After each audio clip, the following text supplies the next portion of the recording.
حضرت ابو علی قلندر رحمۃ اللہ تعالی علیہ کا ایک درویش تھا، تو وہ سڑک سے گزر رہا تھا۔ علاؤالدین خلجی کا زمانہ تھا۔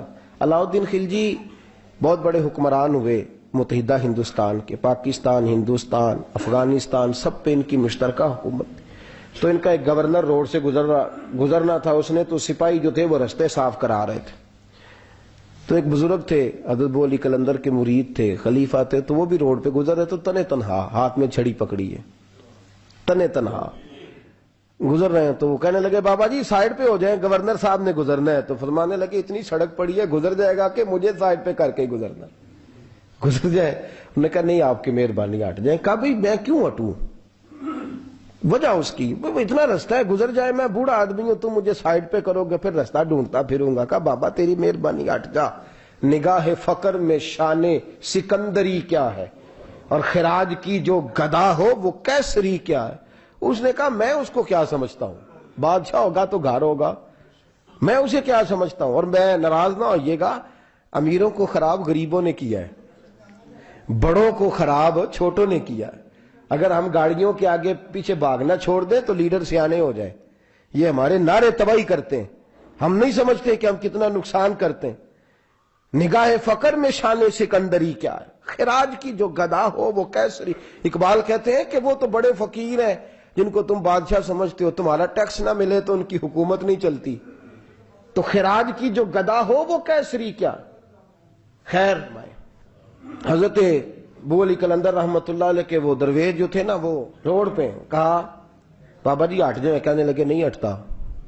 انہوں نے بازو پکڑ کے نا بابا جی کو ذرا زور لگانا چاہا تو بابا جی نا آلتی پالتی مار کے، چوکڑی مار کے تو زمین پہ بیٹھ گئے۔ کہنے جو اٹھایا جاتا ہوں تو اٹھا لو۔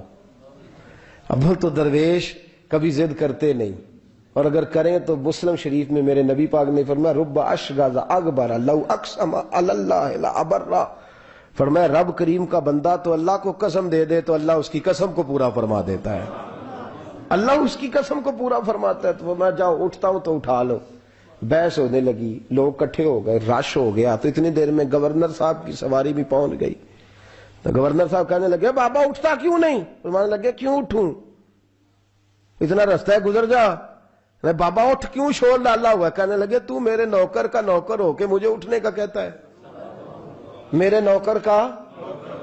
غصہ آیا تو اس نے بابا جی کو تھپڑ مار دیا۔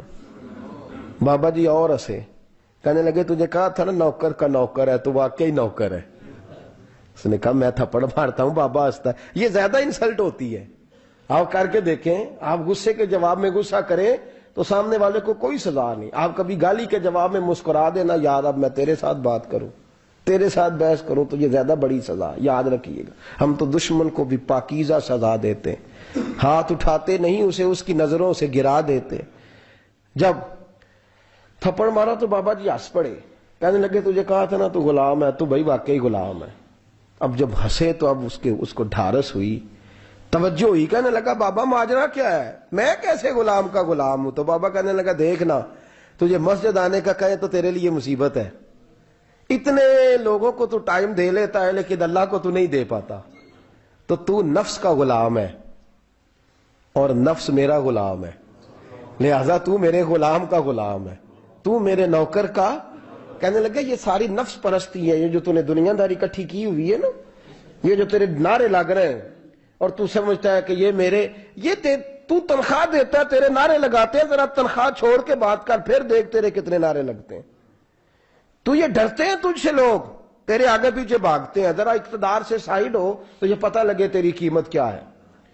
تو سمجھتا ہے کہ میری جیب میں پیسے ہیں، لوگ مجھے سلوٹ کرتے ہیں، تو میاں تجھے سلام کوئی بھی نہیں کر رہا، تیری جیب کو سلام ہو رہا ہے، تیرے عہدے اقتدار کو اور تیری وحشت اور دہشت کو سلام ہے۔ اس نے کہا حضرت جی مجھے سلام کب ہوگا؟ تو فرمانے لگے جب تو بادشاہی میں فقیری کرے گا، جب تو بادشاہی میں بھی فقیری ہوتی ہے میرے عزیزوں، بادشاہی میں بھی فقیری ہوتی ہے۔ آپ کے اس ہندوستان کا ایک بادشاہ کا نام اورنگزیب عالمگیر بھی ہے۔ اورنگزیب عالمگیر کے انتقال کا وقت آیا نا، تو اورنگزیب عالمگیر بیمار ہوئے، آخری وقت منبر پہ چڑھے اور لوگوں کو کہنے لگے لوگوں تم مجھ سے اکثر پوچھتے تھے نا کہ بادشاہ تیری 2 انگلیوں پہ سیاہی کو لگی رہتی ہے، اور تیرے ہاتھوں میں سوراخ کیوں رہتے ہیں؟ اورنگزیب عالمگیر، یہ میں آپ کو فرشتوں کی کہانی نہیں سنا رہا، اس دنیا میں، اس دور میں، اس دھرتی پر بسنے والے لوگوں کی کل کی بات سنا رہا ہوں۔ اس ہندوستان میں ہندوؤں کے ملک پر حکومت کرنے والے ایک مسلمان دیانتدار بادشاہ کی بات سنو۔ کہتے ہیں ہاتھوں میں سوراخ کا پوچھتے تھے نا تم لوگ، اور تم مجھے پوچھا کرتے تھے تیرے ہاتھوں پہ سیاہی کیوں لگی ہوئی ہے؟ اورنگزیب عالمگیر متحدہ ہندوستان کا مطلق العنان بادشاہ کہنے لگا میرے انتقال کا وقت آ گیا ہے، اب میں تمہیں بتاتا ہوں، میں نے ساری زندگی حکومت کے خزانے سے 1 روپیہ تنخواہ نہیں لی، میں کتابت کرتا تھا، کتابیں لکھ کے جو مجھے مزدوری ملتی تھی، اور میں ٹوپیاں سیا کرتا تھا، میرے ہاتھوں میں سوراخ ہو جاتے تھے، میں نے اس کا رزق حلال کھایا ہے۔ اور فرمایا 50 روپے فلان جگہ میں نے رکھ دیے ہیں، میں مر جاؤں تو اس کا مجھے کفن دے دینا اور لوگوں کو بتانا کہ وہ ہندوؤں، میرے رسول پاک صلی اللہ علیہ وسلم نے جس طرح مجھے کہا تھا میں نے اس طرح حکومت کی۔ وہ خطبہ پڑھ رہے تھے، اورنگزیب خطبہ پڑھ رہے تھے، اور گلیوں میں کھڑے ہندو کلمہ پڑھ پڑھ کے مسلمان ہو رہے تھے۔ میرے دوست، یہ بادشاہی میں فقیری ہے۔ ہمارے پاس تو پیسے آتے ہیں تو ڈرائیور کی ذمہ داری ہے، یہ بھی پروٹوکول ہے، ڈرائیور نے گاڑی بھی چلانی ہے اور صاحب کا دروازہ بھی کھولنا، اس نے اندر بیٹھیں گے تو دروازہ بھی ڈرائیور صاحب نے۔ نفس پرستی ہے، جتنا مرضی آگے لے جاؤ، جتنا مرضی، یہ کوئی بادشاہی، یہ کوئی آپ کا بڑا پن نہیں ہے۔ وہ تنخواہ لیتا ہے، مجبور ہے، کیا کرے؟ ہو سکتا ہے کل کو اس کے پاس پیسے آئیں تو بدلہ لینے کے لیے آپ کو ہی بلا لے کہ چل میرا دروازہ کھول۔ وہ محبت کے ساتھ، عقیدت کے ساتھ تھوڑی ایسے کر رہا ہے۔ ہم ذرا مال آتا ہے تو ہم بڑے بن جاتے ہیں، جو بڑے تھے وہ حضرت مولا کائنات شیر خدا علی المرتضیٰ رضی اللہ تعالیٰ عنہ فرماتے ہیں میں نے حضور کی بارگاہ میں عرض کی یا رسول اللہ کو نصیحت ہی کر دیں، حضور مجھے کوئی، تو حضور نے فرمایا علی جو دنیا میں پروٹوکول لیتا ہے آخرت میں رسوا ہو جاتا ہے۔